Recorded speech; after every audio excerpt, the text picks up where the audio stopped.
When I was 11, I saw a swarm of bees land into a tree. And so I was fascinated by that. Well, right before that, I had seen a thing on Sesame Street. And it's educational for children. And it was about the beekeeper and how the beekeeper took up the swarm of bees. Hit it with the garden hoe and ran. And the swarm of bees, just like the beekeeper said, because they're so filled with nectar, went right down, went right in the box. That was 33 years ago. And now Dave Marder has a company that specialises in handling bees. He's a bee buster. He is Orange County residents' first and last port of call when bees become unwanted lodgers. Bee Busters has been on the honey trail since 1982. Marder began on his own, but now has 6 staff working with him. Ryan Nichols' first job each morning is to check the trucks are fully equipped, and the equipment is expensive. Marder says his chemical applicator alone cost over $2,000, but that's all part of his costs for a company making a hefty income. Yeah, it's about $1 million, $1.2 million a year, and that shows a lot of hard work. There's a tremendous amount of hard work. Hard work which is shared by the 6 guys whose job it is to deal directly with the bees. Bee Busters, this is Amy. They have a lot to do. The company receives up to 200 calls per day. Dave likes to call me the brain, and that's because I deal with all of the technical bookkeeping stuff, the computer stuff, the day-to-day making it run. But this job we're going to right now, Frank Bold, he had bees inside of a vent probably more than a year ago, and I did an application where we just destroyed the bees. Well, now he's got bees on another side of the house, but unfortunately he's let it go for a period of time. Like chimney bees or vent bees, those are bees that we find them in specific places, so we'll give them a title. Like we've got spool bees, and spool bees are bees that are in a cable spool. Marder makes it his business to know all the technical terms, and this knowledge is passed on to his employees. Like Ryan, who's my lead man right now, who's an operator, it was almost like he compares it to having a baby. He sat next to me for 9 months. And I wouldn't let him go out of the truck until he served his 9 months. 262, this is Frank Bolt right here. It was just like I thought. We'll have to see what Mr. Bolt has here right now. Once Marder figures out the problem, he gives his clients options. Something.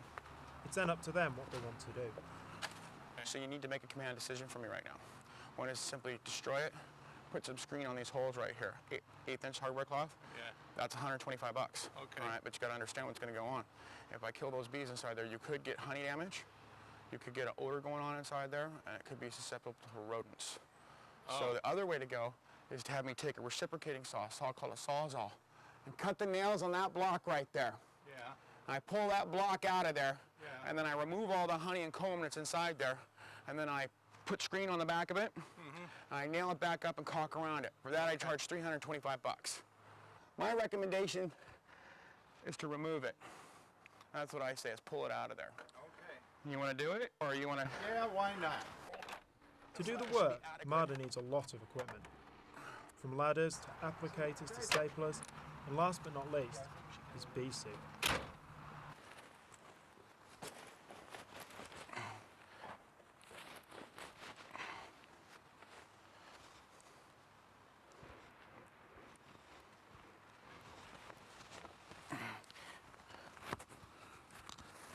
I love these suits.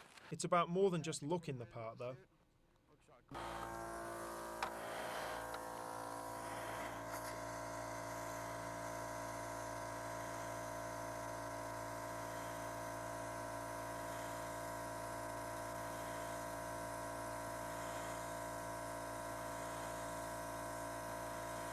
My material's starting to take effect. Bees are pouring out of there pretty good. You've definitely made contact. And so what will happen is, it's a shame, because I really have a passion for honeybees. It's a shame to have to destroy them. These bees are going to relatively drop down in this backyard. If you check closely, like right by you, one just dropped down. And so they're dying rather quickly. So it's humane too. That's what I like to try to be, is humane.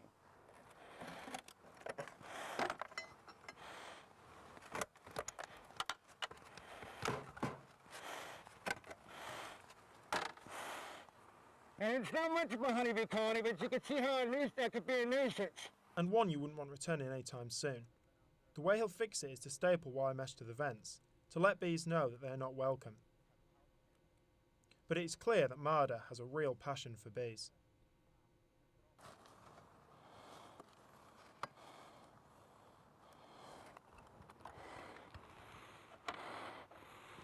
But here's a little honeybee colony, awfully small. But this is what's neat. You never used to see this until you have Africanized honeybees. Now you start to see these little tiny colonies inside structures. And complete little colony, but very small. I would say this is probably about the size of a football. And what we have here is we have two things going on here.